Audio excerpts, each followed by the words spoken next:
नाज़रीन, सेवण शरीफ में मौसमियात खाते पारां गर्मी में इज़ाफ़े ऐं हीट स्ट्रोक बाबति अलर्ट जारी कयो वियो। जंहिंखां पोइ सेवण शरीफ जी धमाल चौक ते डिप्टी कमिश्नर जामशोरो ऐं असिस्टेंट कमिश्नर सेवण तरफ़ां गर्मी खां बचाव ख़ातिर शहर में ज़ाइरीन लाइ पाणी जी सबील लगाई वई आहे। इन हवाले सां शहरियुनि ऐं पांधीअड़नि महबूब न्यूज़ नेटवर्क सां वीचार पिणु वंडिया आहिनि।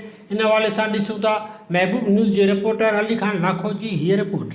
जी बिल्कुल, महकमे मौसमियात खाते पारां 12 मई खां वठी अलर्ट जारी कयो वियो हो गर्मीअ में जेको इज़ाफ़े ऐं हीट स्ट्रोक बाबति। उन खां पोइ अॼु सेवण शरीफ में जेको आहे सो डिप्टी कमिश्नर जामशोरो ऐं असिस्टेंट कमिश्नर सेवण पारां धमाल चौक ते पाणी जी सबील लगाई वई आहे। अचो त हिते मौजूदु ज़ाइरीन ऐं शहरियुनि सां पिणु ॻाल्हि ॿोल कंदासीं त हो इन अमल खे कीअं था ॾिसनि। जीअं ॾिसो पिया कि हिन वक़्तु सेवण में गर्मी एॾी शिदत पूरे सिंध में इख्तियार करे वई आहे। मां सम्झा थो त सिंध जे अंदरि बहितरीनु इहा अमल आहे। हीट स्ट्रोक खां बचण लाइ आवाम जे लाइ बहितरीनु हिकु सबील लॻाई वई आहे। डिप्टी कमिश्नर और असिस्टेंट कमिश्नर जा असां थोराइता आहियूं, जंहिं बहितरीनु 2-3 जॻहियुनि जे सबीलूं लॻाए करे आवाम खे इहो फ़ाइदो ॾिनो आहे। मां सम्झा थो कि अगरि अहिड़े तरीक़े जा माण्हुनि खे फैसिलिटीज़ फराहम कई वेंदी त बहितरीनु अमल आहे। सेमोला गाज़ीआबाद डिप्टी कमिश्नर जामशोर खे मोला साईं आबाद करे ॾाढो थधड़ो पाणी पियो प्यारे। बसि ॿियो छा था चऊं, हर ग़रीब जी दुआ अथसि। मूंखे चोथों 5 चक्कर आहे, जीअं अचां थो 2-3 गिलास पाणी पियां थो।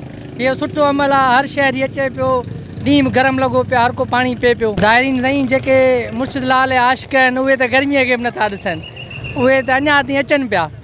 ईद खां पोइ माशाल्लाह सेवण में रश सुठड़ी आहे। बाक़ी इंतज़ामिया अहिड़ियूं शयूं हलाईंदी त माना कंहिंखे माना तकलीफ़ का बि कान ईंदी। हम लोग सेवन सरकार पे आए, इधर गर्मी बड़ी थी, इधर सिविल लगी है, पानी ठंडा ठंडा ठार पानी।